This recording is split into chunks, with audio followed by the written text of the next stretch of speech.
So welcome everybody to 52 Living Ideas.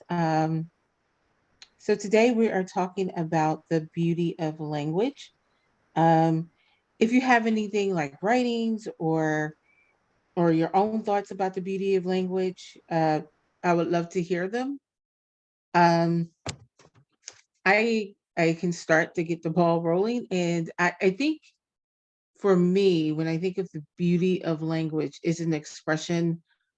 I think it's when there's an expression of what a person is feeling. When they're being heartfelt, you know. um Sometimes that's expressed through poetry or through a novel. um Trying to think like one of my favorite books that would express that. um I think sometimes, like, one of my favorite stories is The Lady or the Tiger. um I read it in high school. And the reason why I loved it, and just the quick synopsis of the story, is that um, it's happening. I think it's around, and I haven't read it in a while, but I think it was like around. Uh, it was set, and I forget the name. I think it was set. I want to say Egypt, but I think that's wrong, or Rome or something. But it was at the time where men were gladiators, and they would be put in like a coliseum type area with um and they would be executed by animals. So what happened is there was a queen, or she was a princess, and she was in love with this guy who wasn't royalty. And the father found out, and she was, the person was set to be put to death and fed to the tiger. And the princess found out which door the tiger is in. So if you chose one door, there was a tiger. If you chose another door, there was a lady. And if there was a lady, that means that person will be married to that lady. And if it was a tiger, it was certain death. So the point of the story, at the end of the story, she knows which one, and she's supposed to signal to her lover which one has the lady, which door has the lady. And at the end of the story, you find out, you find out that, she raises her hand, but you never know what was behind the door. And that ends the story. And the reason why I like that so much, because it makes you think. Like, some people in the class thought she chose the lady because she loved him, even though um, she knew that he would have to be with another person. Some people chose the tiger because they were like, she didn't want to see him with another woman. So that played some more the jealousy side. So I always love that story, because the beauty of language is you don't know. And the beauty of language is in what is described. So that's my start to the beginning. Does anyone want to talk about the beauty of language, or what, written works have inspired them, or, movies as well, whatever movies has inspired you? If you have anything to share, you can type exclamation point in the chat or raise your hand in Zoom.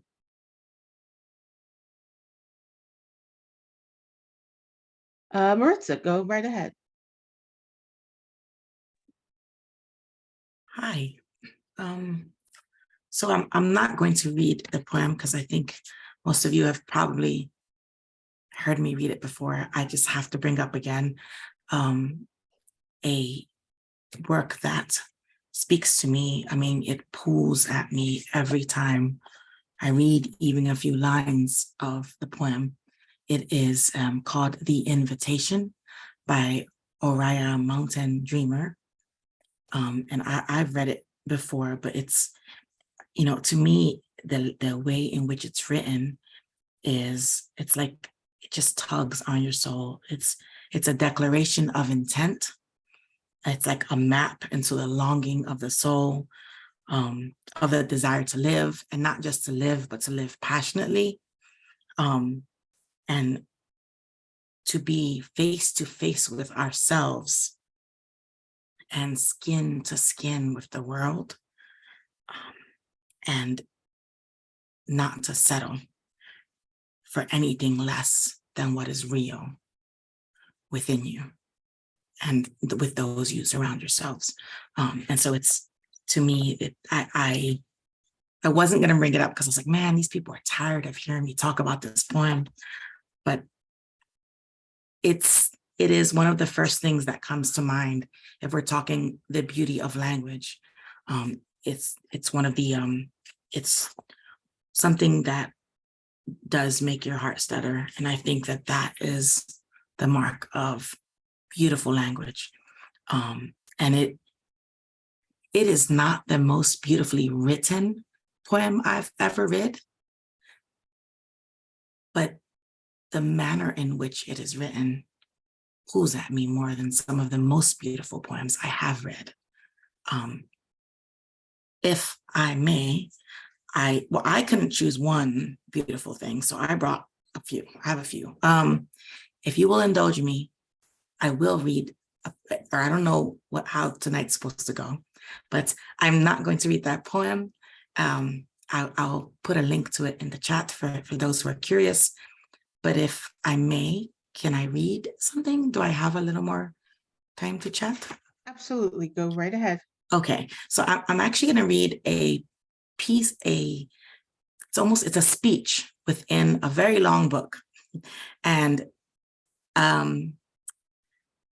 it's not poetry, shockingly enough. I have poetry here also, but the one I decided to read, to share with you, is, it's a speech from the book The Fountainhead by Ayn Rand.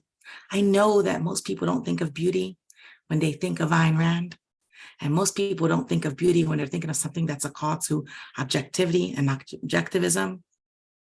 And there's a lot of dark and ugly, perhaps, in the book. But just to share with you, this book called to a little girl in a land not her own, surrounded by very, very emotional people, emotional culture, subjectivity at its finest. Somebody who was craving logic, who functioned logically, who just couldn't understand why nobody else would try to take a step back from their emotions. And so to me, I find beauty in these words that I'm going to share with you. And I will go forth and I'll explain. After I read it, I'll explain to you. So what I'm going to read to you is the protagonist, Howard Roark, is making a speech to the woman he loves, the protagonist, Dominique. She has just told him that she has married another. And so he's... You're beautiful. You look like Linda Evangelista. You're a model. It's Wyatt Boyer. All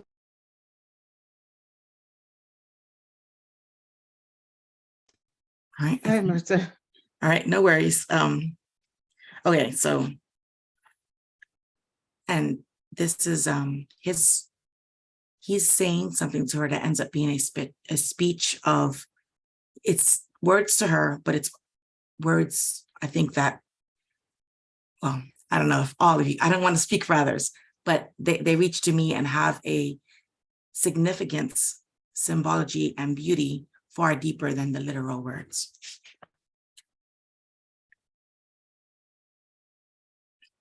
And this is him telling her that he's not going to try to stop her from leaving to go marry this other guy.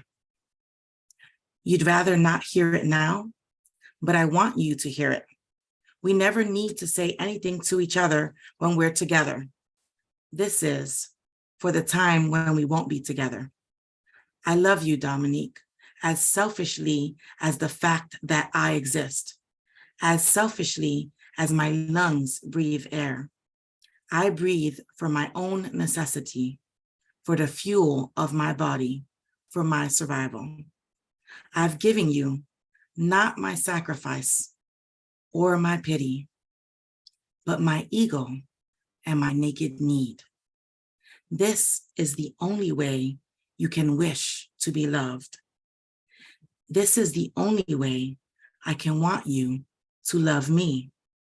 If you married me now, I would become your whole existence, but I would not want you then. You would not want yourself. And so you would not love me long.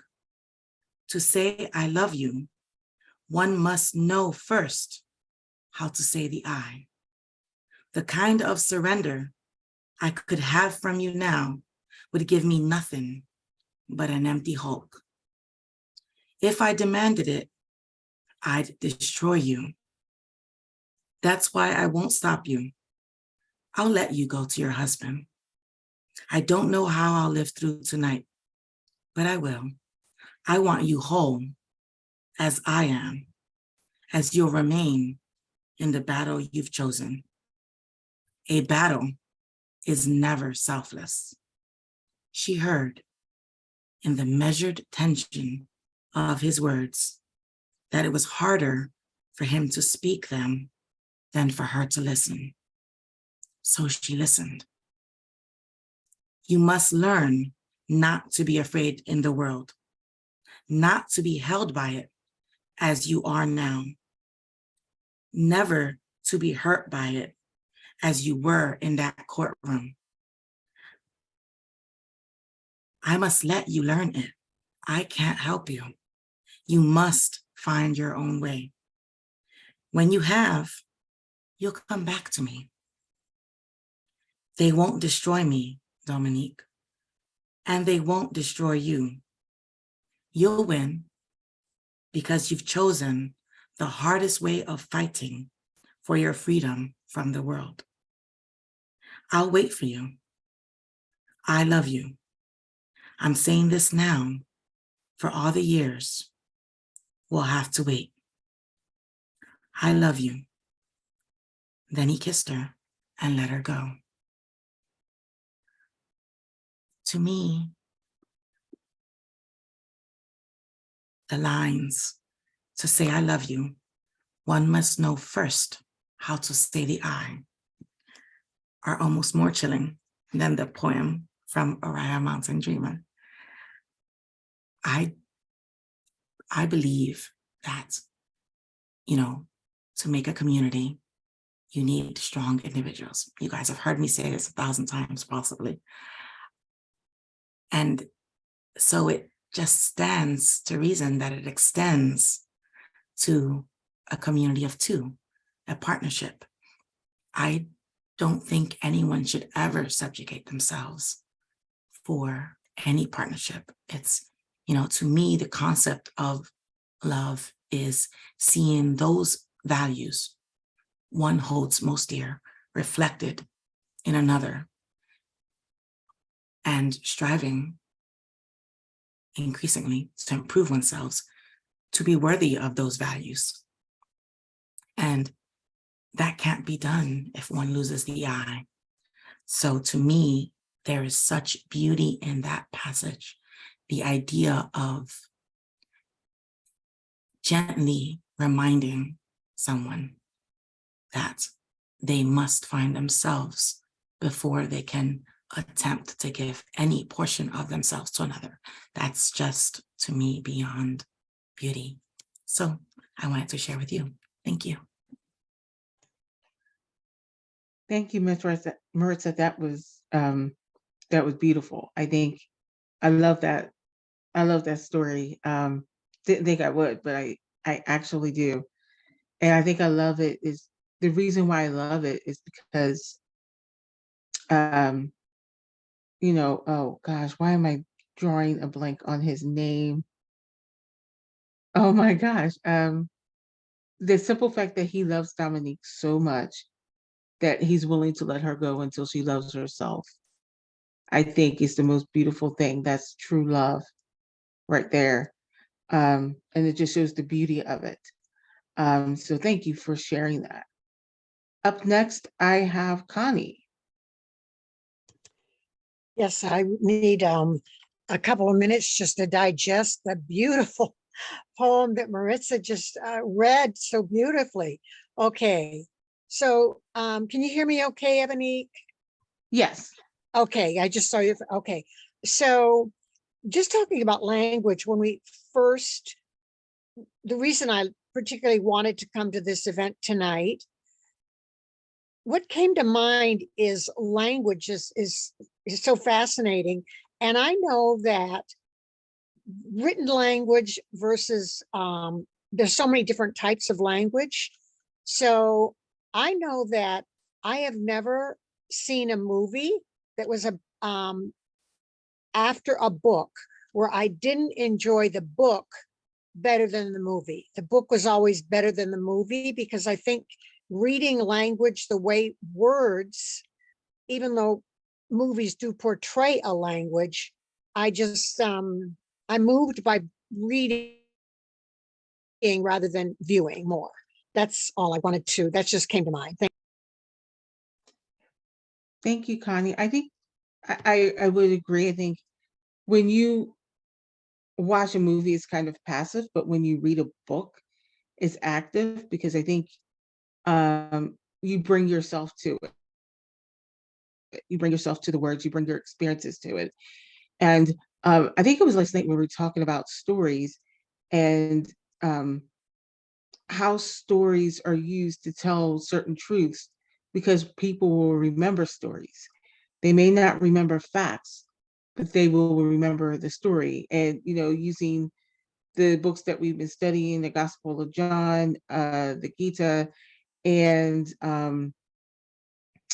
the Tao Te Ching, and now the Art of War, I think when you hear a story, you remember it. You know, even if you don't believe in something like the Bible, you remember some of the Bible stories because that's what's repeated. So I think you're right. You bring yourself to the story, and that's what makes the story come alive. Like what Maritza read between work and Dominique. We all know that's fiction, but it tells the truth about love, and you bring yourself to it. And when you do, it becomes more personal for you. So um,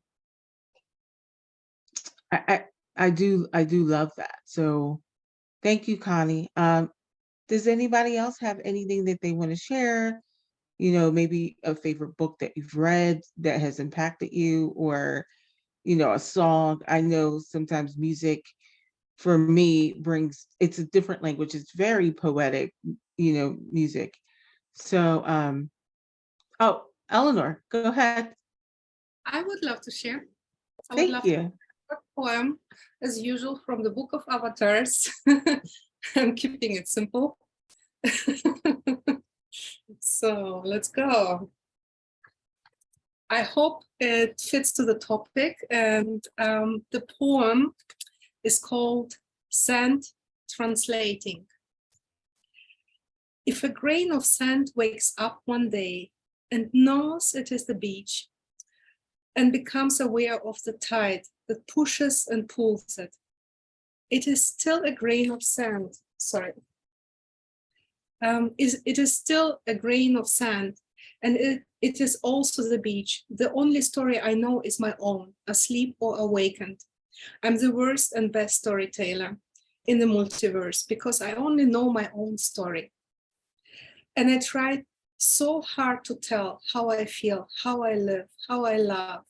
And the terrible thing is that words are terrible. They are not even close to what it means to live my story and to understand yours. And even if I could record every second of my life and play it back for you, and you would see is what I saw, but not what I felt. And I could not tell you, no matter how hard I tried. There is no mind melt, there are only moments when touch and emotions cross that boundary of the other self, but they are so poor compared to richness that you are, that is your story, that you are, that is your story. The greatest challenge of the avatar is that the power of sentience as an awareness of the self is both part of the multiverse and separate. If I am the grain of sand and I know there is a beach, how can I tell my story? There is no communication that can replace the self with itself. So aware, so fleeting in its form, so perfectly beautiful in its transience. This is a story of myself. Whether I whisper or shout, will it ever be understood? Thank It- you, Eleanor. It was Um, written by Mark, and it's only $5. What is, hold on, I gotta switch my view. Ah, him of the avatar. That's interesting. Yes. That was beautiful. Thank you. Thank you for sharing. Does anyone else want to share?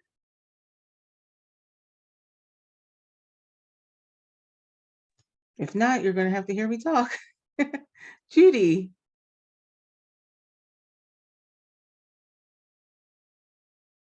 I have a very short paragraph written by, excuse me, Mary Stein in a course that I took some time ago on Dante.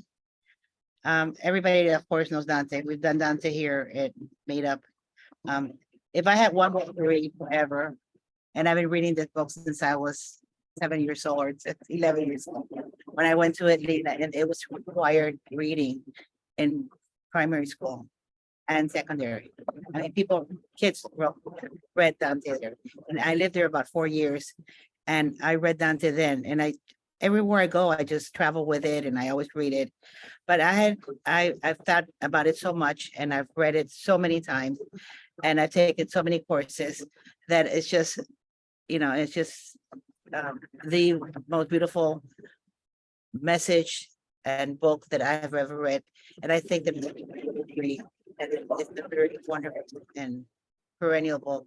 But anyway, this Murray Stein, he's a philosopher, psychologist, and he said this about Dante, Divine Comedy. This body isn't enough for my soul. My soul wants meaning, transcendence, meaning entering purgatory and eventually joining the Paradiso souls. We have instinctual souls. We long transcendence. The pure physical expression of soul stays in inferno. You have to unattach yourself from this world. Your soul gets stuck in the material world and connected to other types of meaning. It has to do with the mystery school of life after death. Mary Stein. I could go on with Dante, but that's what I wanted to say. It's transcendental, it's beautiful, it's just forever. Thank you. Thank you, Judy. Up next, I have Julie. Hello. I put a lyrics to a Talking Head song in the chat box. But I just share a couple things about movies. For some reason in 1999, I was reading the same book I was seeing the movie about, and Girl Interrupted, who was a book that really paled in comparison to the movie. The movie really unsurprisingly captured so much more. At the same time, I also read The Horse Whisperer, which I can't even describe to you the writing.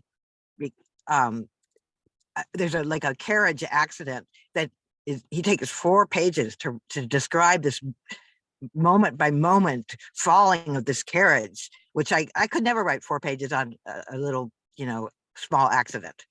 And then also I remember that in the movie, I think it was Meryl Streep and another big star starred as the leads. And in the book, I was so taken with the romance of it and the buildup of the characters that it was really, the movie really paled in terms of it. So The Horse Whisperer has some really good writing. I could never even aspire to write as well as this guy did. And I just want to make a comment about language. it is very impotent in capturing experience and expressing it, and it is limiting in that way. But also, I do find great benefit in learning a new word. Whenever I learn a new word, I start hearing it everywhere. And I can't imagine it wasn't around before, but just the benefit of learning new words just adds dimension to your experience or your awareness, I think. So that's all I have to say. Thanks. Hi, everybody. Sorry, I'm late. And thank you, Evanique, and thank you, Maritza, for handling it. So, Evanique and Maritza, do you want to give me a quick, quick summary of what has happened so far? Do you want to go first, Maritza? You want me to go first? Go for it. So Maritza started us off with reading from The Fountainhead. She read beautifully from this scene of Dominique and Howard Rourke, where Rourke tells Dominique that he loves her, but that he's not going to stop her from getting married because she has to love herself. I'm of course paraphrasing. And the beauty of the words and those words were very beautiful. And then Eleanor graciously read, I'm sorry, it was Connie first that spoke, and then it was Eleanor that read from the I'm gonna butcher this. It's from the Avatar book. I'm gonna get the name, The Hymn of the Avatar, that she put in the chat. And she talked to, that was a very beautiful piece as well. And the thing that stood out for me for that was, that, what if we are like a grain of sand and on the beach, and how can we be heard? And then Judy talked about an author's synopsis of Dante, which was very good as well. This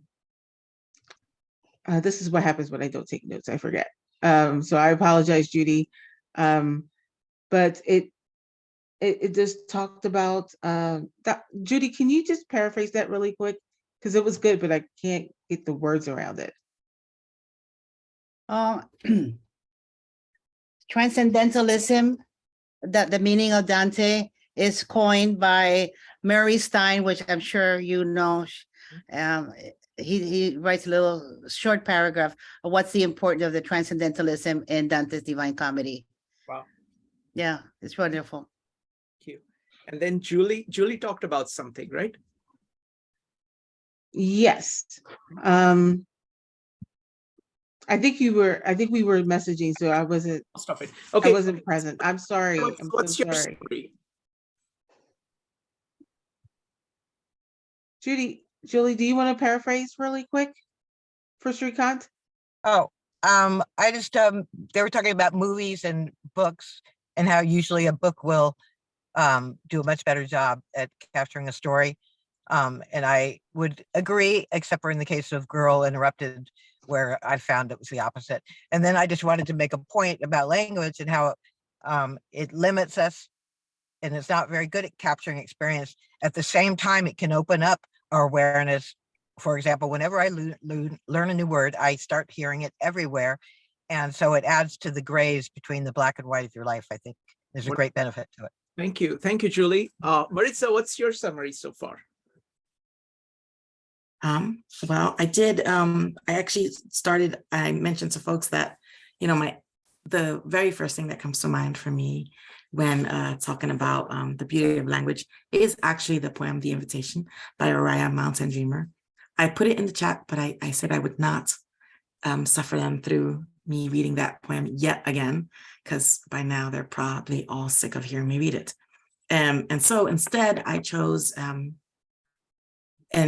paragraph from Ayn Rand's The Fountainhead.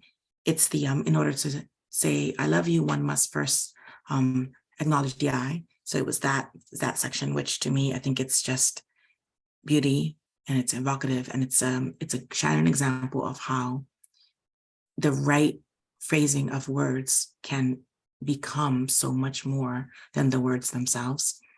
And then Connie came on and she spoke a little to the connection between Ayn Rand and even the invitation in the beauty of language. Mhm.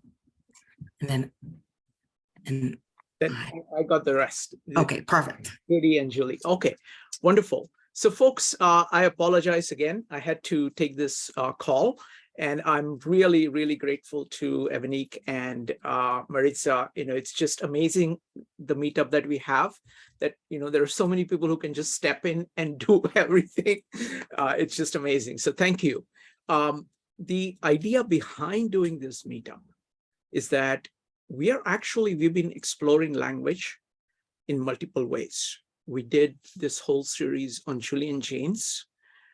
He's probably the most deepest thinker on this topic that I've seen. And then we went through Owen Barfield and his idea that, poetry, it creates this aesthetic experience, and that aesthetic experience is at the same time, what he calls felt transformation of consciousness. You see something that you have never seen before that expands your mind. And that is at the same time experienced as beauty of language. We've looked at one more person that Phil told us about. We studied the distinction between what Homeric style is and what the Old Testament, New Testament style is. We've experienced Tao Te Ching, we've experienced Bhagavad Gita, we've gone through many, many different things. We're about to launch on a really great series of great plays. We're going to be taking the top, basically classical plays across history and are going to encounter all of them. So we're doing many, many, many things on language. So I wanted to get the discussion started. I was thinking of, what's the best way of talking about the beauty of language? To me, it is both beauty and power of language. Let's take water, okay? And let's just run through water. And to me, language is metaphor. Like metaphor and analogy is the heart of language. Like Julian Jaynes says that consciousness is analog of the real world. So everything that we think about, what's going on in our mind, actually is an analog of something outside. Like you say, oh, I see that. That's a bright person. Or I'm kind of fuzzy about it. All of these are things about describing what's in here, but it is using the metaphor of sight for that. We use not just sight, we also say, okay, I don't quite grasp that. I hear you. All of that is using something outside in order to refer to something inside.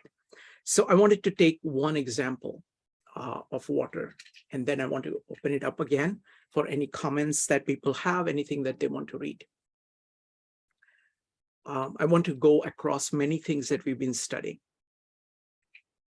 In studying Tao Te Ching, started out by an introductory meetup. That was for a year ago.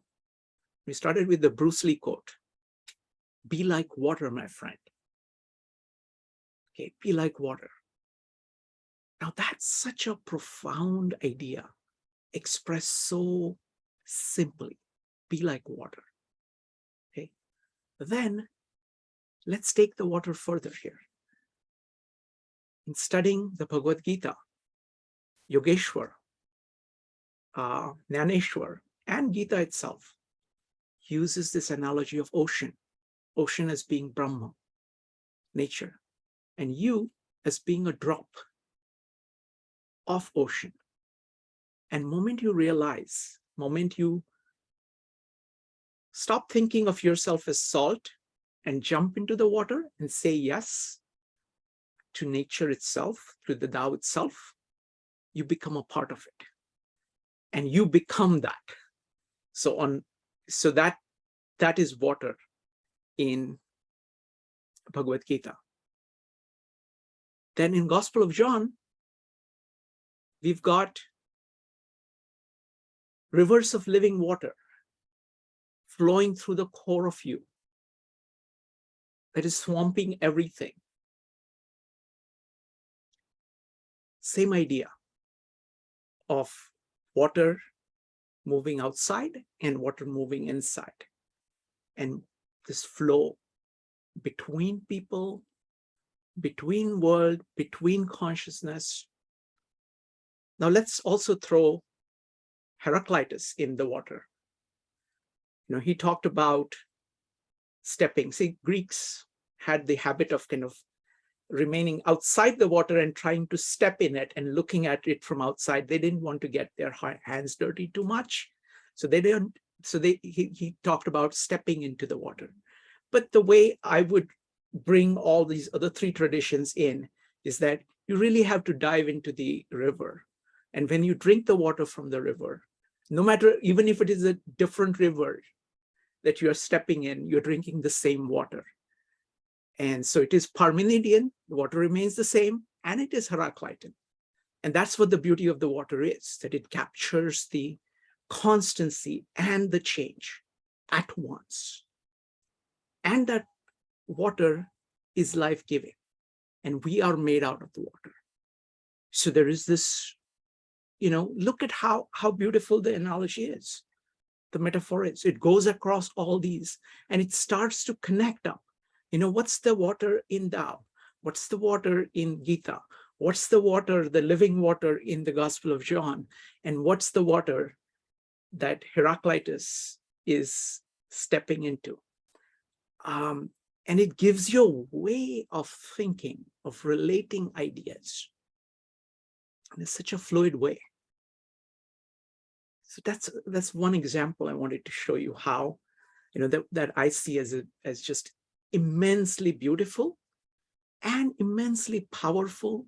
It produces this, what Barfield calls this felt transformations. You know, you say, oh, that is really different how Heraclitus is looking at it. And when you move to Gita or move to the Tao, how it is different. So you're able to see the similarities and differences between these great systems of ideas by flowing from one to the other, on and through water. All right, so let's go next to Katie, followed by JP. Katie. Yeah, well, the example of a drop in the ocean is a example where it's something we don't directly experience it, like we don't come face to face. So we have to use a metaphor to approximate it. And then I was going back to I agree with that. Well, for my own experience, I'm not sure what is true for everybody. For my own experience, if I were to try to put my story down into words, I don't think I could capture it. But like Julie, every time I read someone else's story, it helps me expand my ability to explain my own story and understand other people's stories. And yeah, it's definitely, this relates to the Phil's presentation. And I keep on reflecting on how literature pivots around reality. Yeah. Wonderful. So just addressing all the 3 points. So first point is the idea of the ocean and the water is that it is a full acceptance that you are part of nature. The way in which Gita says that Atma is Brahma, so it's part of Brahma. So it's like you have the same nature as nature, and there is a commonality, deep commonality.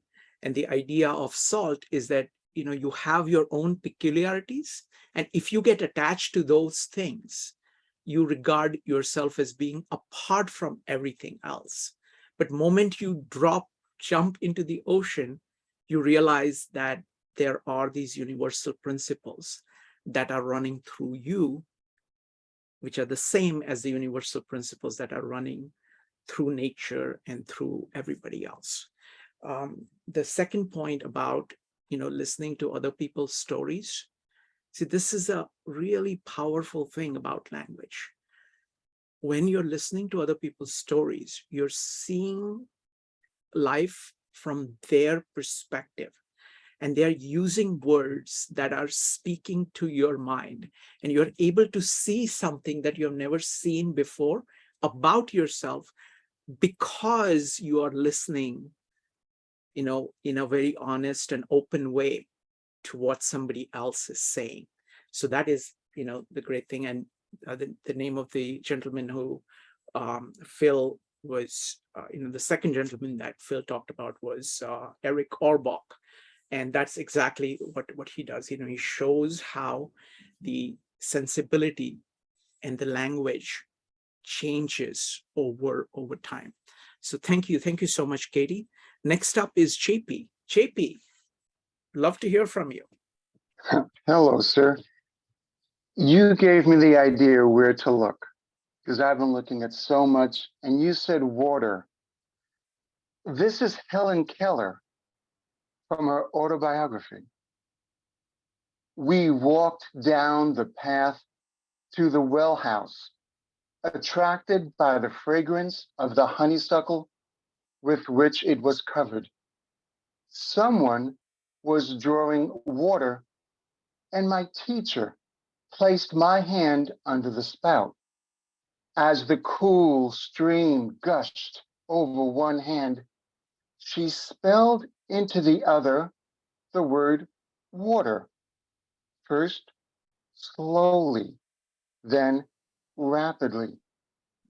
I stood still, my whole attention fixed upon the motions of her fingers. Suddenly, I felt a misty consciousness as of something forgotten, a thrill of returning thought, and somehow the mystery of language was revealed to me. I knew then that W-A-T-E-R meant the wonderful, cool something that was flowing over my hand. That living word awakened my soul, gave it light, hope, joy, set it free. There were barriers still, it is true, but barriers that could in time be swept away. Wow. JP, that is one of my favorite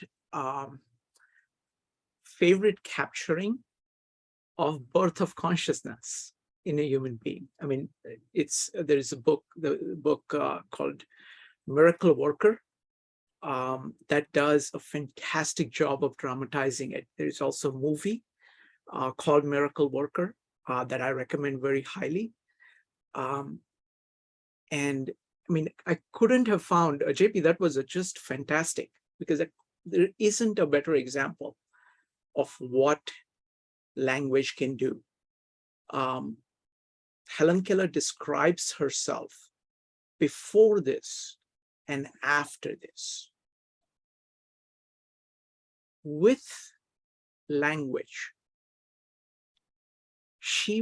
before this, she was like a savage almost, because she could experience things, but couldn't really think about it. The language gave her the tool of being able to think about things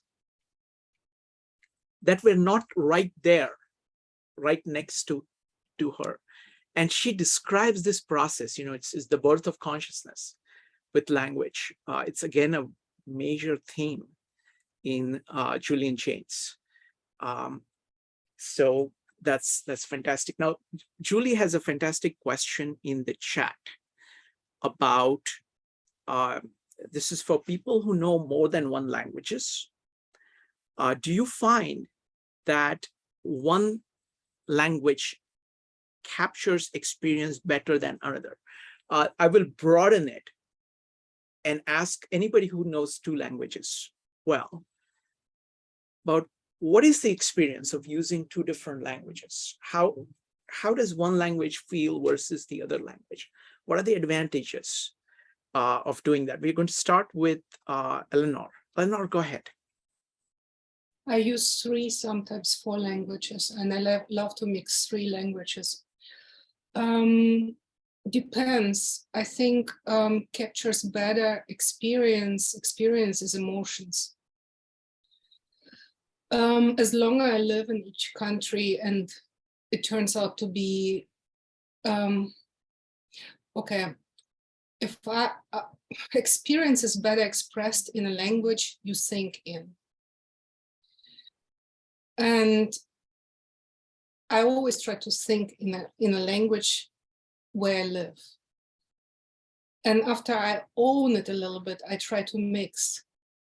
So I create my kind of like 3 language, which, and there are some people who speak also all 3 languages, and then we mix the shortest words and interact with each other. There is no preference language, I think. There is just the easiest, fastest way. And I do think, it's so difficult. No, there is no preference. Okay, thank you, Eleanor. Next up is Maritza. Maritza, what do you think? So I only have 2 languages that I would claim as fluency. The other 2 are not entirely fluent. So I wouldn't put them as primary for anything. So because I learned English at so young an age, it's fairly easy to come to it, but I learned it in a very sterile environment, and I didn't actually speak it conversationally until I was older, well into my teens. So sometimes it's English for me is easier to describe something if I'm trying to be very methodical, but not always, because I mean, that's not true. Obviously, if I'm speaking to a Spanish speaker, if they speak Spanish, it's just easier to switch. I think for me, I'm ever fascinated by the fact that different languages have various oft used synonyms for different words. Like, you know, I joke with people that, you know, in Spanish, we have 6 different words for stupid, and they are increasing different levels of insult. You know, like if somebody just calls you an idiota, it's okay, you're only sort of marginally stupid. But if they call you a pendejo, you're just pretty dumb. And not dumb, it doesn't mean dumb anymore, but I don't have a word in English to really use because that level doesn't exist. Also, in English, you have one type of love. You don't. You have many types of love, but you have one word for love. So I used to, when I was younger, I used to think it's so weird that you had one word, one type of love. And it took a while to realize that you don't have one type of love. You have the same types of love that we have in Spanish. We just have different words for it that doesn't exist in English. And I'm finding as I'm learning more languages that exists, and it's different words for different culture. And I'm thinking it helps to give a glimpse of the society, of the culture, which words have the most different ways to say the same word, as it were. Like, you know, one doesn't come to mind immediately for English, but those are just my 2 thoughts. Thank you. Wonderful. So I'm, you know, I know 2 languages really well, but let me go with Bill first. Bill, go ahead. Okay, thank you for calling on me. All the talk about water reminded me of a wonderful passage in a book that I'd like to read, if that's okay. Please, please. It's about 1.5 paragraphs long. Is that an okay length? That's fine. Please go ahead. So the book is called Nothing Special, Living Zen by Charlotte Joko Beck and her co-author, Steve Smith, So Charlotte Joko Beck, the main author, she's the founding teacher of the San Diego Zen Buddhist Meditation Center. And her co-author, Steve Smith, is a professor of philosophy at Claremont College. So the book is about Zen Buddhist meditation. So the title of this section of the book is called Whirlpools and Stagnant Waters. We are rather like whirlpools in the river of life. In flowing forward, a river or stream may hit rocks, branches, or irregularities in the ground, causing whirlpools to spring up spontaneously here and there. Water entering one whirlpool quickly passes through and rejoins the river, eventually joining another whirlpool and moving on. Although for short periods the whirlpool seems to be distinguishable as a separate event, the water in the whirlpools is just the river itself. The stability of a whirlpool is only temporary. The energy of the river of life forms living things, a human being, a cat or dog, trees and plants. Then what held the whirlpool in place is itself altered and the whirlpool is swept away, re-entering the larger flow of the river of life. The energy that was a particular whirlpool fades out and the water passes on, perhaps to be caught again and turned for a moment into another whirlpool. We serve other whirlpools best if the water that enters our whirlpool is free to rush through and move on easily and quickly to whatever else needs to be stirred. The energy of life seeks rapid transformation. If we can see life this way and not cling to anything, life simply comes and goes. When debris flows into our little whirlpool, if the flow is even and strong, the debris rushes around for a while and then goes on its way. Wow, thank you so much. It's very deep. I mean, this is Zen. I was talking to a friend of mine who's currently in Japan. He was visiting Japan, and we talk on a weekly basis. So this time he was in Japan, and he was actually showing me the character of Zen in Japanese and describing how it is put together. And he was talking about the Japanese language. He studied Japanese language because Japanese language is very different from the Western languages.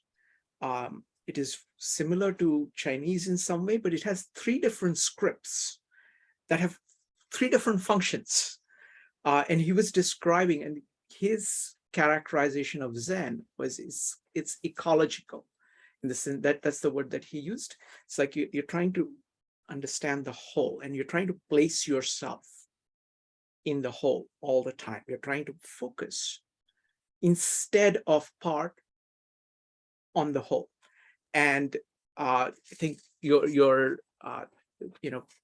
passage here did a very good job of that. Thank you. Thanks for listening, everybody. Thank you. So folks, if you have any comments at all about language, anything that you want to read, anything you want to share, go ahead and type an exclamation point or raise your hand in Zoom. I want to continue with the point about multiple languages. This friend of mine with Japanese, what I realized is that actually, just like we have so much to learn from each other, from these multiple perspectives, I'm sure we have a lot to learn about from other languages. Now, I'm fortunate that I know 2 languages well. I know Marathi well, and I know English well. And I very distinctly remember, I think I've told these stories to some friends here before, but I distinctly remember, when I moved to the United States, I almost stopped speaking and writing in Marathi. And then many years afterwards, I decided I was going back to India, and I said, let me see how much of Marathi I still know. And I decided to actually write that day, the entire day, only in Marathi. I write, about anything that I'm thinking about. I say, I'm going to think about the same thing, but I'm going to write it in Marathi. It was the most amazing experience because each language has a different set of concepts, which have its very different origins in metaphors, different metaphors and different analogies. And when you're trying to grasp the same thing, one with one hand and one with another hand, with two different languages, you actually, in trying to adjust your grip, you can get a sense of what you're trying to grasp better, because you're using two different set of concepts and you're saying you're modifying it with respect to the other language in order to understand it better. So I'm a big fan of knowing multiple languages. So I'm finding the same thing when I'm reading Gospel of John. Occasionally I look up the Attic Greek words, and it is stunning how, what you get from those words, because the language that you use, it's actually shaped by the way you think. So people who came much later are translating something from the original. And if you can actually commune with the original, then you get a lot more out of it. I find the same thing with all the Sanskrit translations, because I know it's a little bit of Sanskrit. So I can say, okay, this English translation is not doing a good job at all. So being able to have a Sanskrit, being able to read Sanskrit and using a language which is rooted in Sanskrit allows me to actually understand what is going on with that text better. So I think that's a great opportunity open for all of us, kind of learning, stretching a little bit and learning these languages. All right. If anybody wants to comment, go ahead and type exclamation mark, or otherwise I'll continue with a slightly different tack. What I want to do is I'm going to continue this talk about metaphors on Friday. There is a lot of work on metaphors. There is Lakoff, who has written about metaphors extensively. Julian Jaynes has done an amazing amount of work on metaphors. There is Owen Barfield and his work on metaphors. So that's something that I want to talk about at length and discuss metaphors and what they do for us. So that's I just wanted to put that on the table. We can start the discussion a little bit now, but do the full version of it on Friday. So let's come back to language. I mean, one part of language. Let's look at poetry. When we look at, there are many people here who regularly participate in our poetry meetups. So let me ask Maritza and anybody else who regularly participates in the meetup, wait a minute. Oh yes, Rupali wants to read something. So anybody who wants to read anything, please go ahead, because we want to look at kind of great things, great examples of beautiful language. Rupali, go ahead. Thank you. I'm going to read from Autobiography of an Idea by Louis Sullivan. So in this autobiography, Louis Sullivan talks about what shaped him to become the man he eventually did. So here he talks about English literature in school. He says, English literature opened to him the great world of words, of ordered speech, the marvelous vehicle whereby were conveyed every human thought and feeling from mind to mind, from heart to heart, from soul to soul, from imagination to imagination, from thought to thought, and to his ever-widening view. It soon arose before him as a vast treasure house, wherein was stored in huge accumulation a record of the thoughts, the deeds, the hopes, the joys, the sorrows, and the triumphs of mankind. I think Louis Sullivan sums it really beautifully in this paragraph, what language does for humans. Thank you. Wonderful. That was beautiful.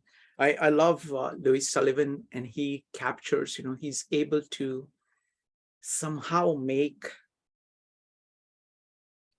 his architecture flow like water, and he also can make his language flow like that. So I strongly recommend, Kindergarten Chats and Autobiography of an Idea. We've done a number of meetups with Rupali and Sherry, Rob, Maritza. It was just amazing, amazing stories. So if on 52 Living Ideas, if you search for Louis Sullivan, you will find about 30 different videos, 60 hours of work on Louis Sullivan. So, amazing. All right. So now let's look at our experience of dealing with poetry, and especially doing the collaborative poetry. Maritza has been doing this for over a year now.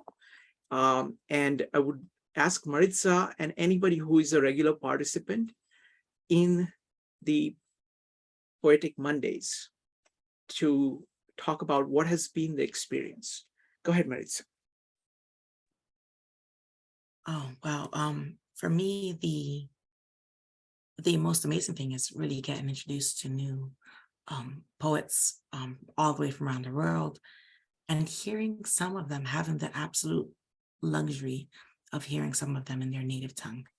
We have had different people read the poem in its original formats, and even not knowing the language, you get a sound, and it really does kind of prove to you that the lyricism exists despite knowing what is being said. You get a feel for the tone of the poem in the way that the author reads it, in the the ups, the downs, the lows, the excited utterances, and the way that it flows. You get that without even knowing what's being said. You get kind of the gist of where it's going, which I think is really quite fascinating. So that's been delightful. The one thing from the aspect of sharing poems together. The other thing is I really find that the collaborative poems make us better at writing in general. Like, I have never had the opportunity to be at a Poetry Mondays and not be one of the moderators, obvious reasons, but it makes it easier to write anything I'm writing on my own now. Like even emails, even something like a drafted email at work, I do less revisions, I do less overthinking about what I'm writing because of the practice I get with all of you in needing to start to finish, complete a poem in, half an hour, sometimes 40 minutes. But it's the idea of this, we are going with, a lot of times it's that phrase that we've heard, first thought, best thought. You don't have a choice. It's you're just, it's coming up. So that's great. And then the one other thing that is fascinating still to me after a year is what bubbles up from our subconscious. To me, that's one of the most fascinating aspects of the collaborative poem exercise, in addition to the amazing thing that we can actually pull a cohesive poem week after week in just 30 minutes. It's the fact of when we read these poems together, we're all in our separate breakout rooms, we come together. There are often similar threads, and there are often almost shocking similarities, or like a flair that it took that many of us do agree with, but didn't realize that would come out in the poem. And sometimes it's opposite. Sometimes the way in which the other group that was writing about the same focus and theme, the way it came out of them is almost shocking to you. Not that you disagree, you do actually, but it hadn't occurred to you that that was yet another way to view that theme. And so I think it's all like, it's mind stretching, for a lack of a better way to put it. And so it's I think we're building elasticity. And I think that's awesome. Wonderful. Thank you. Thank you, Maritza. So let me come back to the kind of core topic, the beauty of language. What do you think makes, when you read something and you say, oh, that's beautiful?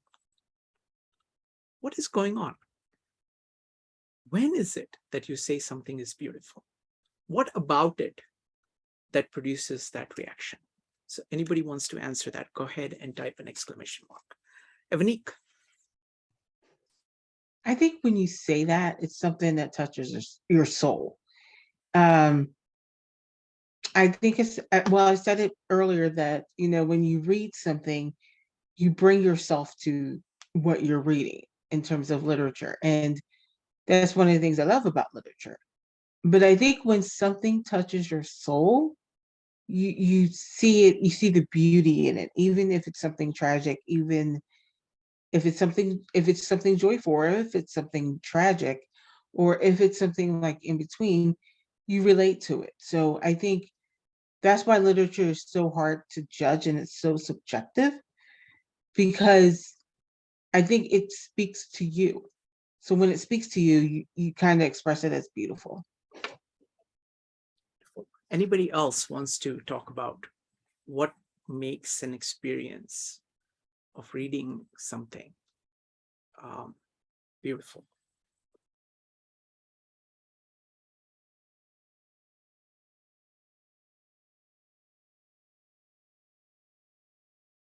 Right? Anybody? We'll go with JP next. JP. Okay, for fun, I just wrote this. Just a 4-line verse called relationship. As 2 words, relationship. Like water flows our talk, I quip. Though silence too is an important trip, the stillest surface helps thrown rocks skip. Let's ripple, love. Let's skinny dip. Wonderful, wonderful. Thank you, JP. All right, next up is Rupali.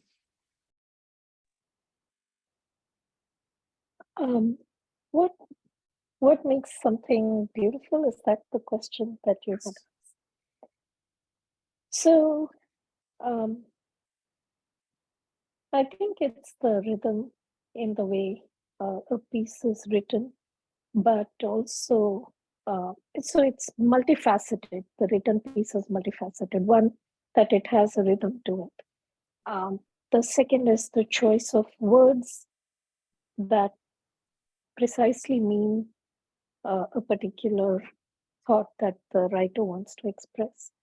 The third thing is the personal connection you have with it.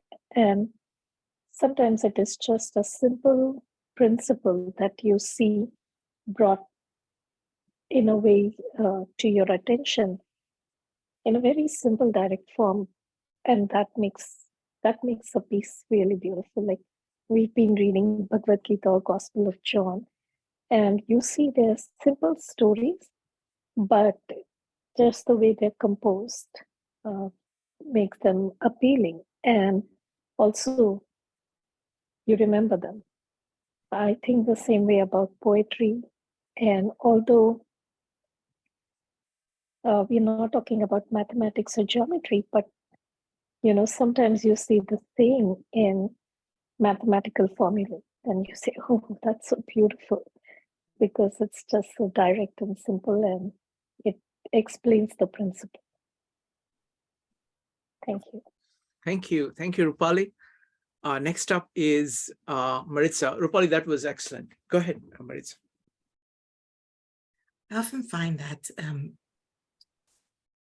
it seems that the verses or lines that speak most to me are the ones that seem to find a way to say something that was within me far more eloquently than I could even conceive of it. But the moment I read those lines, I was like, yes, that. And that's the feeling that evokes for me, and why I would explain it as saying, oh, this is beautiful, this is lovely. Shrikant, can I read a poem since we're talking about poems? Please go ahead. So this is I introduced you to this poet a little bit several Mondays ago, and it's Juan Ramon Jimenez, and this is a poem that is originally written in Spanish. I'm going to read it for you in English here, so you can know what it's saying, but it does have a rhyming pattern in Spanish, not so much in English. It's called A Remembrance is Moving. A remembrance is moving down the long memory, disturbing the dry leaves with its delicate feet. Behind, the house is empty. On ahead, highways going on to other places, solitary highways stretched out. And the rain is like weeping eyes, as if the eternal moment were going blind. Even though the house is quiet and shut, even though I am not in it, I am in it. And goodbye, you who are walking without turning your head. So I like this one because it's I don't know if, for those of you who have experienced loss in your life, memories hit you randomly. And to me, when I read this poem, I invariably think of a passed on loved one, or, I would think of it as an ancestor who happened to have been moving through some space that I had occupied at some point. And that's what it brings to mind for me. Thank you, Maritza. So I'm going to try to formulate about, try to answer that question that I posed about what makes something beautiful. And I don't know how to do it in general terms, so I'll do it with particulars. So we've been reading Tao Te Ching. I find Tao Te Ching incredibly beautiful. I find, Naneshwar's commentary on Bhagavad Gita, it's called Naneshwari. I mean, I know the language, though it is 13th century, I still know the language enough that I can, I find it incredibly beautiful. Again, the similar thing in Indian context was Rabindranath Tagore's Gitanjali that we read in that, and then Gospel of John. Those three things that we've been studying for so long, I find them incredibly beautiful. And so I'm trying to just formulate in my words, own words right now, what is it about them? On one hand, they are very simple. This is true for all these three. They're saying things in a very simple way. So on one hand, it's just, be like water. It's very, very simple. At the same time, in that simple sentence, there is this overflowing fullness of meaning. There are so many connections that are contained in it, that sentence goes in your head and it kind of explodes in multiple directions of saying, oh, this, and then there is another sentence. And those two sentences start to interact with one another, producing all kinds of other things. And so it's this combination of simplicity where you get a feeling that you see things very clearly, crisply. And second thing, behind what you're seeing, there is this incredible richness, so that when you come back to the same line, even in the next moment, or the next day, or the next month, there is so much, you see so much more. And it's almost like a mirror, where it is showing you something about your own growth. What is being talked about is so rich, and you grasp only so much of it. You have the experience of seeing it clearly, but you also realize that there is much more to it than what you see. So that it's almost like, Leonardo in his paintings, he described, he says, beware of my paintings. They are a trap. You won't be able to look away, because your attention is going to be glued to that, because you're going to say, oh, look at that. Oh, now that I'm looking at it, this other part looks different to me. And I see something new, a new relationship. And it's a static painting, but it is producing this incredible amount of activity within you. And that produces the feeling of this continuous combination of clarity, oh, I get it, and wow, that's something new. And that keeps happening all the time and going back and forth. So those are the ways in which I experience these particular works. If anybody else has any comment on this, we've been looking at these particular texts for some time. So if you have anything to say about the beauty of any of these three works, and how the language operates there. Another part of it is this is a point that Owen Barfield makes, is that it is giving you an access to a different mentality of different times, different way of thinking, which is adding to your way of thinking. So it's something new in terms of like mental operation that you're learning about at the same time. All right. Let's see. Does anybody want to add anything else?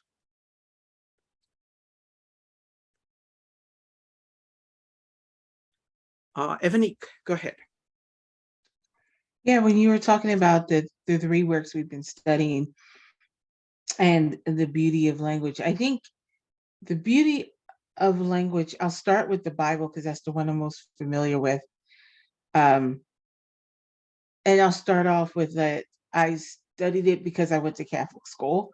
So in the beginning, it was just a list of do's and don'ts, right? Like don't do this, But I think the thing that I think the thing that Jesus did in the New Testament is speak in parables. Parables are stories that are meant to teach us something. And Jesus always said in the parables that, he hides things from people like the Pharisees. And I'm always like, why? And it's not that I don't think it's the simple fact that he hid them, is that they were, to the Pharisees, they just weren't open to hearing the part about the stories. Or maybe now that I'm talking out loud, I think the opposite. Now, they heard themselves in that stories and they didn't like them. They heard themselves like the parable about the servants. And it was the landowner sent his servants to collect, and they beat him up and then killed him. And then they took his own son, who was like the ultimate servant, and they beat him and they killed him. Because the father says, surely they won't kill my own son. And they did. And they saw themselves in that because Jesus was claiming to be his son. And I think the beauty of that language is that it spoke the truth to you. Like beauty isn't always what we think. And I think when we think of beautiful, some people think flowery, a standard of beauty. I think true beauty like I said earlier, it speaks to the soul. And I think Jesus used these stories to really teach you lessons about yourself ultimately. In the stories you can see yourself, you could see yourself in the stories.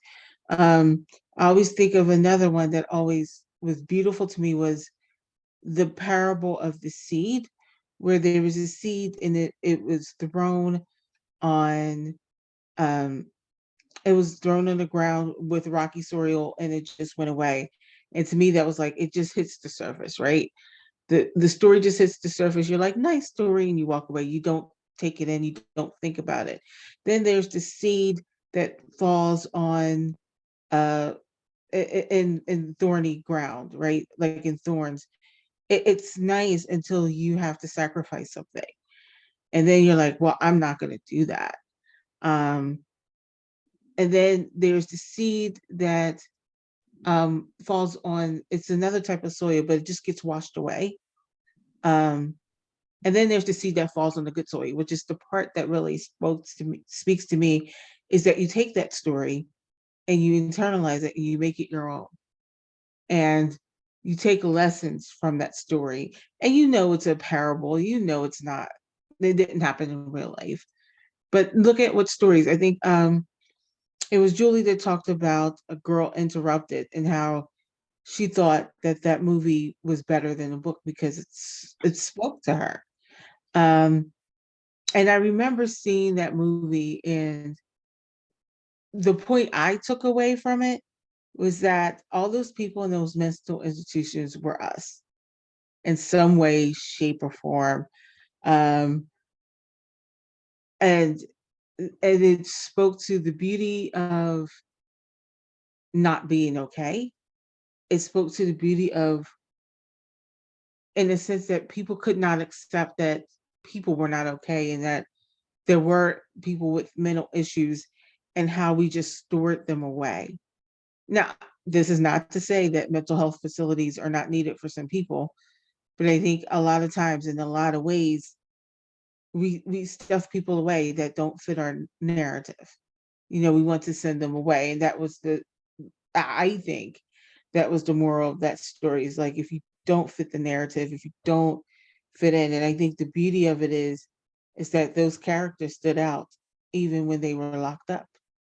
And because that was, to me, that was because there was true beauty in them being themselves on the inside, locked up. And that, like, even though they were inside and they were locked up, it never stopped them from being who they are. So that's with the Bible. With the Gita, that's like one of the newest works that I've studied. And I remember when Yogeshwar would always, make these, tell us, what the Gita was about. And he would use things like, the mirror. When you look into the mirror, you're not seeing your true self. You're seeing a reflection of yourself. And just little things like that. And also, how we are a drop of water in the sea. Like, and that it's all one. So I see Julie wants to talk, so I'm going to stop. But just one more thought is that one of the things you talked about earlier was universal principles. And all these stories that really stick to us, that are really beautiful to us, speak to the universal principles of staying true to yourself and not being someone you're not, and telling your truth. Even if people don't accept that, it's still yours. So that's it. Thank you. Thank you, Evanique. Let's go with Julie, and then I have some comments about what Evanique said. Julie, go ahead. All this really makes me think that beauty is about truth, because the thing I liked about Girl Interrupted, Angelina Jolie played this part so dramatically and authentically that it was really captured me. And the book was very much more shallow, in my opinion. So there's a deep chord that was struck. And, as somebody who struggled with being authentic, I have learned, and when people wear masks all the time, it's boring, superficial. And for example, I joined Toastmasters, and there was such an eccentric girl there who held her eccentricity so beautifully that it was, our sickness is that we have to conform. We need to embrace our individuality. And I think Namaste also captures it with may the God in me reach the God in you. There's something that gets tapped into us when it's from the heart. That's it. Thank you. Thank you, Julie. So one of the themes that both Ebony talked about and Julie talked about is this relationship between beauty and truth. So, throughout like Greek philosophy, it's the triad, truth, beauty, and goodness. You can add effectiveness to it as well. And it's like all of these things are all of it at once. So I'm just thinking of these three works. They're beautiful. They capture some deep truths. They're about goodness, and they're also about effectiveness, all kind of rolled up. They actually work really powerfully on you. They're very effective. They are true. And what happens is that even the truth of it, you get only some of it as you are encountering it for the first time, and you keep on seeing more and more and more connections. So I think this connection between truth and beauty and goodness is a very deep point. All right. Anybody else wants to bring up anything else? Maritza. Just real quick, want to comment on the almost extra bonus of in studying these different works of art, as the Tao Te Ching, the Bible, the Gita, it forces one, and in the comments, Kitty mentioned something about perspectives, and the value of looking at these three enhances the ability to identify a beauty, as it were, because one can see the similarities, and it will force us to take a little step back, at least from anything that may be resonating or anything that might be a dissonance due to our own beliefs. And we can view it for the beauty that is in the written word and in the stories and metaphors, without that dissonance of what we would experience if we only had the one. Like if, I only knew about Bible and I didn't ever read any others, I might have a harder time reading the Bible if I didn't, find everything to resonate with me. In, reading all three of them, we get a bigger perspective, and that bigger perspective allows us to see more beauty in the similarities and in the dissimilarities as well. Wonderful. I just want to build on this point, and then we'll go to Bill. I think that's a very core point, because if you look at like most of these religious traditions, they very quickly, for many people, they quickly ossify into forms, and the function gets lost. It's like, so you have this, you're just holding on to, okay, that I don't do this, I don't do this, I don't do this, and it is kind of reinforced by the social circle that you have. And at the end of it, you're basically left with this bunch of forms, and the function is lost. Now, the beautiful thing about doing this in parallel, all these three things are really trying to get at the same thing. If like, who are we? What is the world? What's the proper approach towards it? How do we act? Same kind of things. So suddenly when you encounter it coming from another perspective, suddenly all the defense mechanisms that you have, the routine ways of dealing with it, deflecting, all of that is kind of left behind. And it's like a fresh way. And that allows you to really free up the same truth that you held, that is at its core, and you kind of glimpsed it at points. So it's a very powerful, this idea of multiple perspectives, which CJ kept talking about all the time. It's a very, very powerful idea. So thank you. Next up is Bill.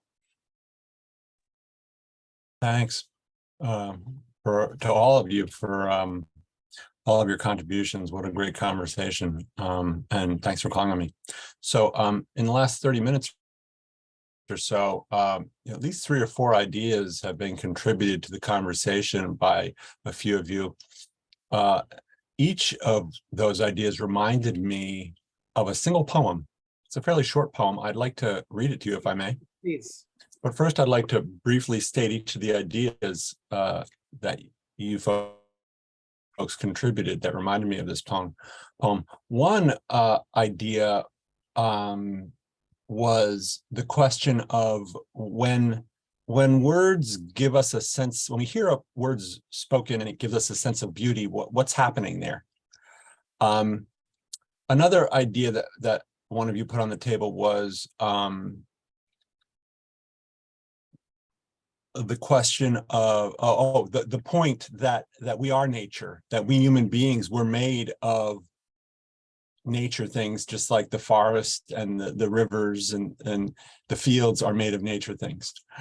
Another point that some of you put on the table was that words can, on one hand, words can be so helpful to expand consciousness, yet on the other hand, there's so much that just is beyond words, especially when we get to that other point that you were making, Shrikant, about how, certain words from certain texts hit the ears and the mind and then produce kind of flashes of positive thought or positive feeling.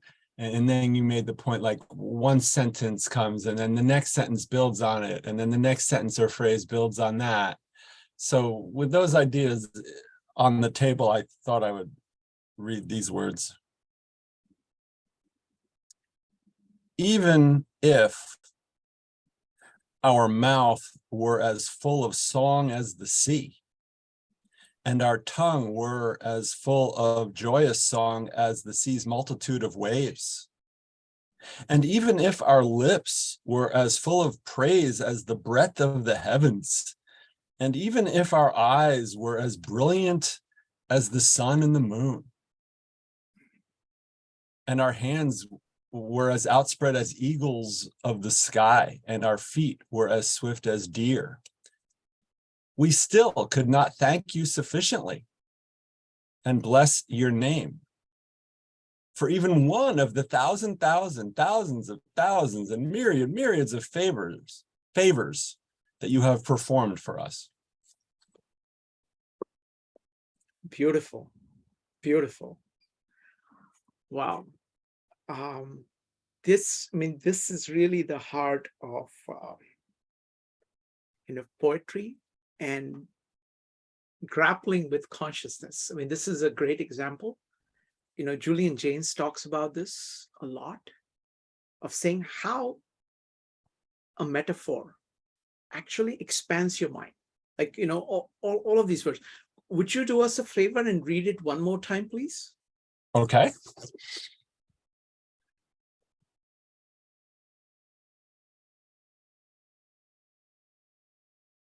Even if our mouth were as full of song as the sea, and our tongue were as full of joyous song as the sea's multitude of waves,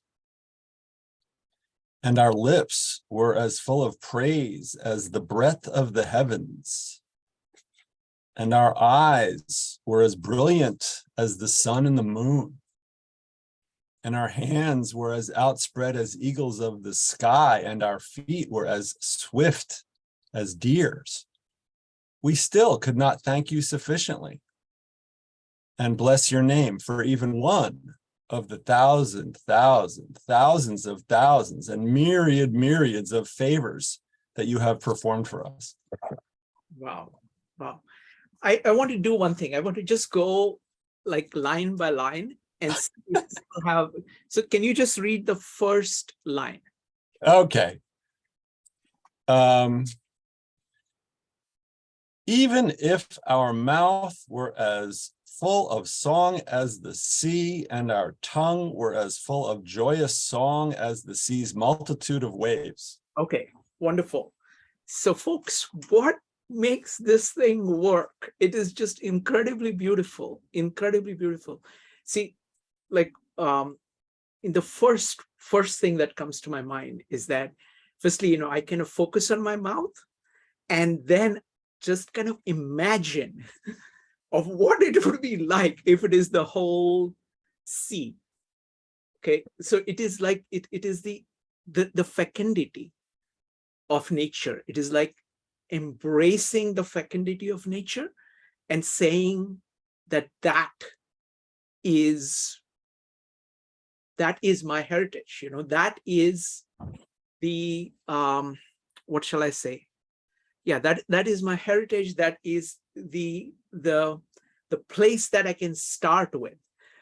The part about the waves, the joy of the waves, that's again very beautiful, because what happens is that, see, the beautiful thing about these metaphors is that there is something called paraference. Julian Jaynes has this term of paraference. What happens is that there is connotations of the metaphor. Metaphor is that which you're familiar with, in this case, the sea. And it has certain aspects of it. And those aspects of it kind of are projected back, not just what it is referring to in metaphors, but all its aspects. And your mind kind of expands of saying, what does that joy being carried in your tongue, in your speech, what does that mean? So it's just beautiful. Would love to hear anybody else. Rupali followed by DLJ. Rupali.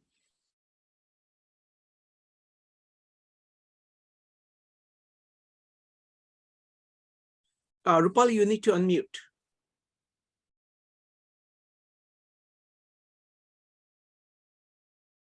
Let's see. Rupali, can you unmute? Oh, sorry about that. Go ahead. So I wanted to say, that's a beautiful poem. Thank you for sharing it. And the juxtaposition of, just the human body part to a part in nature that is just large, like the mouth and the ocean. So the capability that we have is immense. And we, the tongue and the multitude of waves. So just that juxtaposition of, yes, we are so tiny. I think you had said this earlier about a drop and the ocean. Similarly, I think of it, that juxtaposition I absolutely love in this composition of sentences. Thank you. Thank you. Thank you, Rupali. DLJ. Yeah, thank you. Yeah, I want to touch on an aspect of language that hasn't been mentioned yet. Please.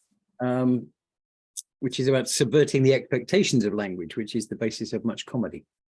So things like satire, for example. Gilbert and Sullivan, wordplay, beautiful. Monty Python, in many ways. P.G. Wodehouse, some of my favorites, Douglas Adams. And then when you hear somebody who's got great command of language and then plays with it, Stephen Fry would be a good example, right? So he once described Emma Thompson, his friend Emma Thompson, not as a saucy dreamboat, but he called her a dreamy sauce boat. And it just goes, oh, that was, yeah. Anyway, so that was it. Just comedy, wordplay of language. That's what I like. Yeah, excellent point. See, the beauty of comedy. So the question is, what makes comedy work? Right? It is like, it's kind of, first time you see it, there is this surprise. So what? And then instant later, it is saying, oh, that's what it is. So that spike produced in your consciousness of seeing something unexpected and then it being resolved in a flash. That jump of expectations is what that conscious experience of that's really the power of comedy.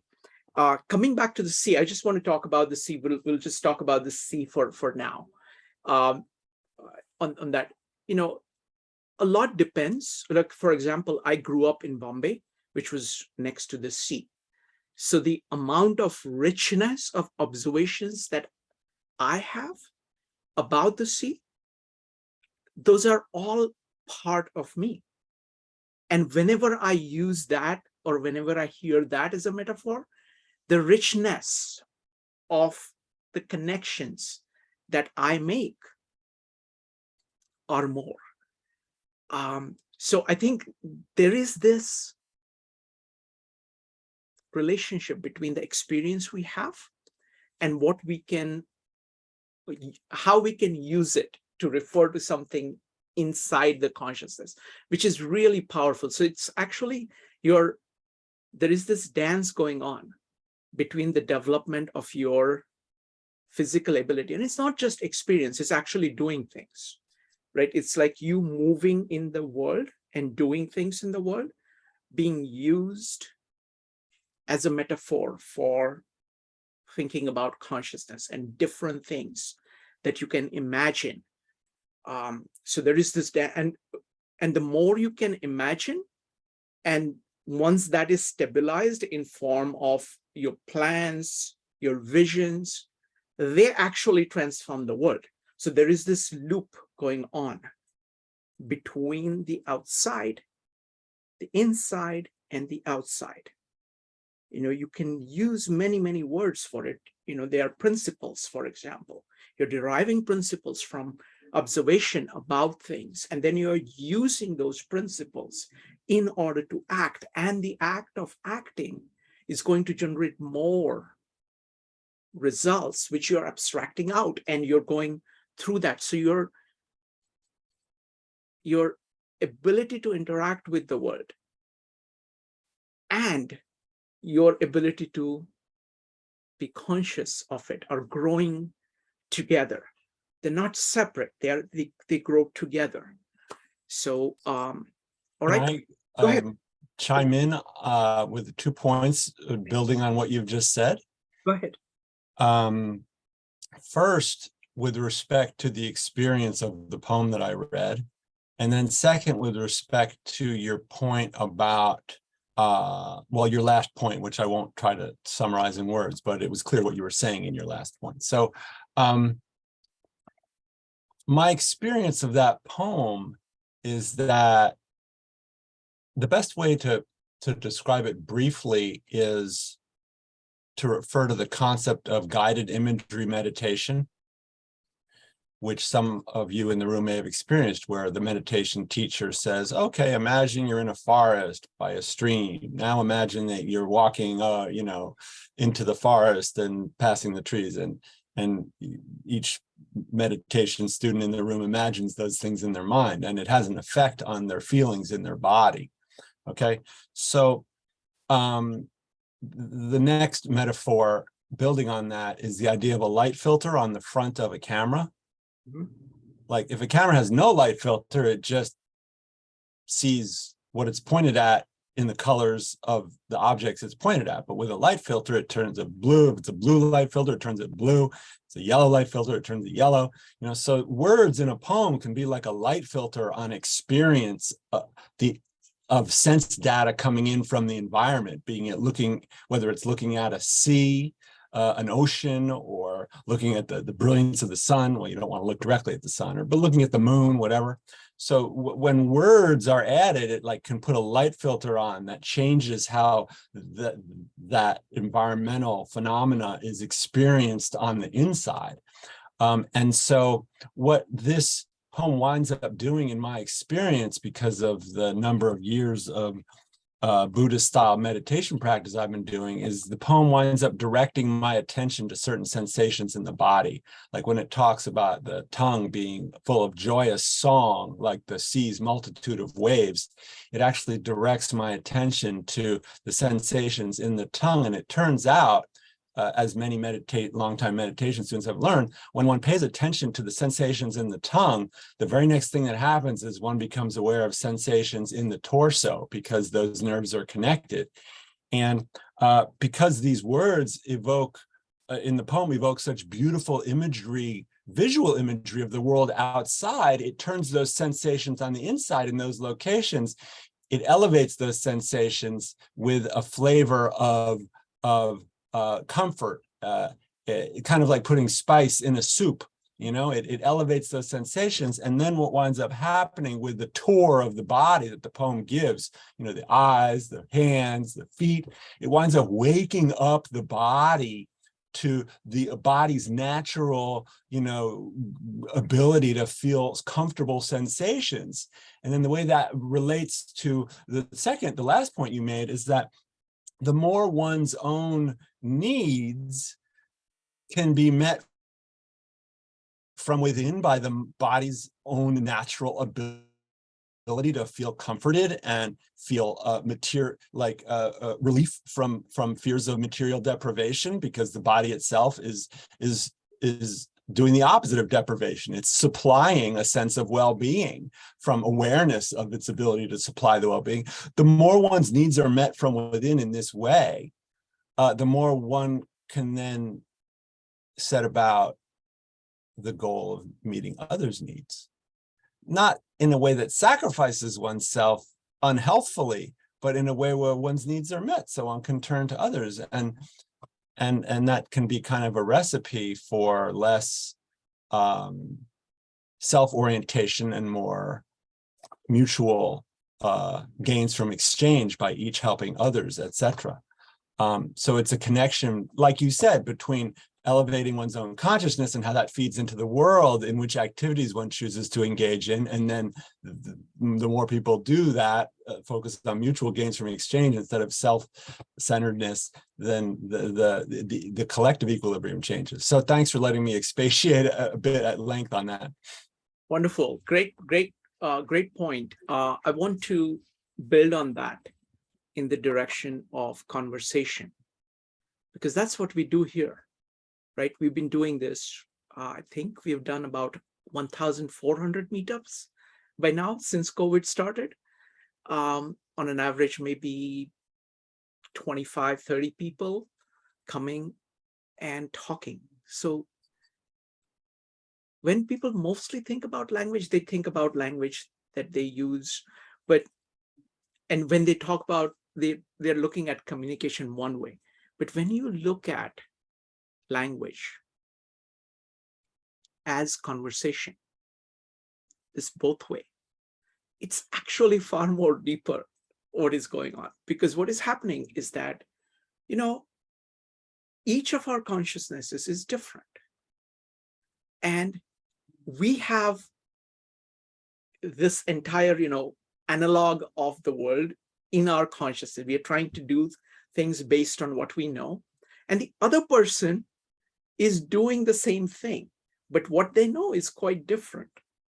So when they're talking to you, they're actually filtering their entire experience and offering it to you in this really effective medium of words, of succession of words in sentences. I mean, isn't it amazing that we can communicate at all with this thing?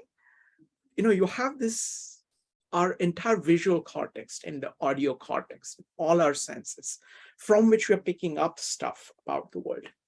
And then we're transmitting it to the other person through this series. And the other person is speaking back. You can't really understand communication as one way. It has to be both ways. So there's like a handshake going on, where you're saying, oh, you are saying this. Is that true? This is what I get from what you said. Is that true? And then you say, oh, yes, but it's kind of slightly different like this. And in that process, our experience is being expanded dramatically by having, it has to be an honest conversation where you have to actually care about what the other person is saying. Like most of the times, most people don't care. They are just, it's even what appears to be a conversation, it's like two people just waiting to speak.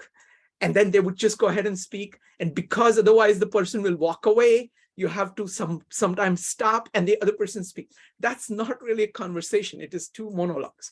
I'm really talking about a conversation. If it's a conversation, then isn't it an amazing thing?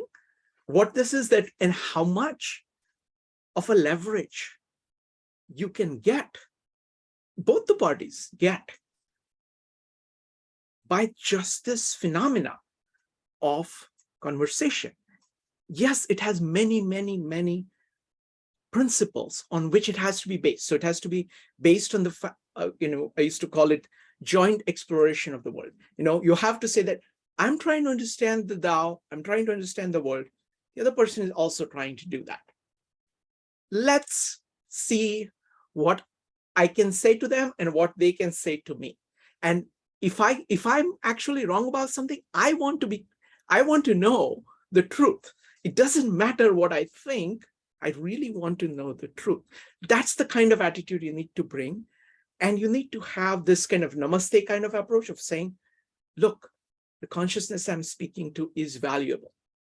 I will have respect for it to understand what they're saying to me. And I owe it to myself, to others, and to myself to be doing that. And what that produces is this, it is a network effect. And we see this here every day of these conversations, because what happens is that these conversations build on one another, right? I mean, we are actually, and it is not just conversation about living people. We are bringing in the Tao. We are bringing in the Gita. We are bringing in the Bible. We are bringing in Louis Sullivan. We are bringing in Buckminster Fuller, right? So everything we have learned from them, as understood by each of us, we are offering to each other.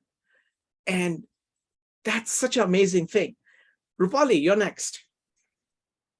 So Wait, piggybacking could I on build what on you're that saying. briefly? Yes, Bill, let Rupali go, and then I'll Okay. Go ahead, Rupali. Okay, so I just wanted to share that, when you were talking about conversation, where does it really start for human beings? When does it start? It really starts at birth. And children are absorbing, they have an absorbent mind. And Maria Montessori talked about the absorbent mind and how children absorb language. So I'm just going to read a little bit about what she says. Please. So she says children have an absorbent mind to absorb knowledge from the environment without fatigue. The child's sensibility to absorb language is so great that he can acquire foreign languages at the age between birth to 3 years. A child can only acquire the words he hears spoken around him. This is not teaching, but absorption. The child is by nature hungry for words. He loves strange long words like the names of dinosaurs and constellations. He takes in all these words without understanding their meaning, as his mind is still taking language in by a process of unconscious absorption. Children have a kind of instinct, a special sensibility, which urges them to acquire new words. Between the ages of 3 and 5 years, especially, the child's mind continues to absorb words. With the acquisition of language, the child reaches a new level of independence. The child can now communicate his feelings and desires and needs. It is a great step forward in the achievement of independence. And I think that, in this, Maria Montessori really captures the essence of language. Like you talked about Helen Keller and how the word water suddenly made sense to her. And that's what is happening really at a young age for children. Wonderful. Thank you. Thank you, Rupali. Next up is Bill. Bill, go ahead. I want to build on what you just said about conversation. A particular kind of conversation that's mutually elevating and mutually respecting and mutually devoted to understanding. And I'll start with an analogy. It's like when two people have that kind of conversation, it's like each has a jigsaw puzzle that he or she has not yet completed. And at certain points in the conversation, what the other person says, what person B says to person A provides a new piece to person A's jigsaw puzzle that person A can fit into their jigsaw puzzle to help move them forward in their goal of completing their jigsaw puzzle. When you give the example of like each person trying to understand what the other meant and what their words meant to the speaker, and then try to understand what the words mean to oneself as a listener, this reminded me of that famous Zen saying, remember the practice instructions for Zen Buddhist meditation are like a sign pointing to the moon. The practice instructions are not the moon. They're just a sign pointing to the moon. And so language is just a sign pointing to reality. It's a set of signs pointing to reality, but the language itself is not the reality. We need to use language to have this kind of mutually elevating dialogue that you're talking about, because we need to capture our experiences of reality in words to communicate them to the other person. But there's always a little gap between the reality, that experience of reality that one has had, a gap between that and the words that one uses to capture it. And in that gap, the words one says to the other person might hit them a little differently, because the way that they connect words with their experience of reality might be a little different. And that's where the mutual elevation can happen, because when the dialogue kind of pursues a little bit of one of those kinds of issues, it winds up mutually elevating each other by providing pieces to the jigsaw puzzle.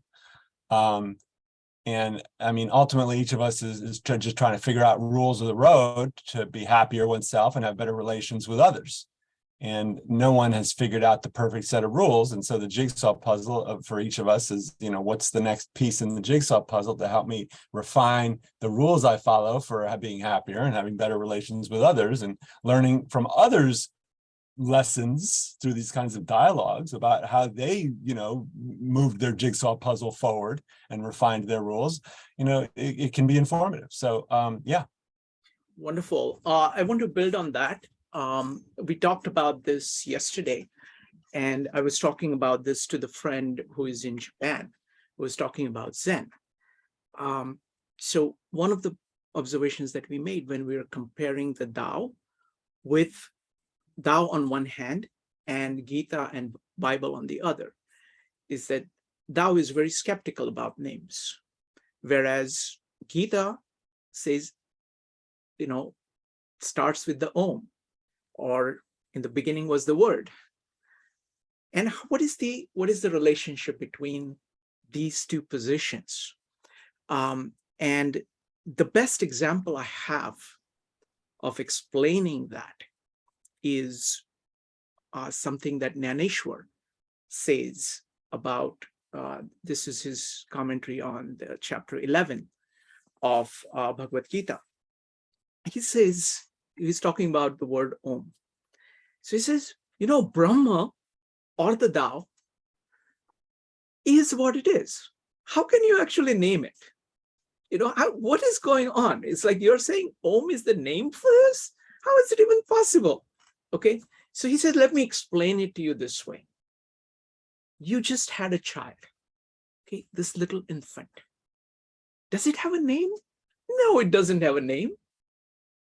but you give it a name. Okay, and the name that you give is Om. So let's say you're calling this child Om. Now, the only way it works is that if you speak to the child, call the child by this name as if you meant it, as if you loved the child, as if you're ready to do anything for the child. And only that way of saying the name interacts with the child. And if you do that, the child will actually respond to you. Okay, so there is this back and forth. I mean, this is a conversation between you and reality, between you and the Tao, with using the name. Now, if somebody else figures out that, oh, he says Om, and if they say the name, but don't really know what it is, don't really love the child will not respond to it, even if it's the same word. So the word itself has nothing in it.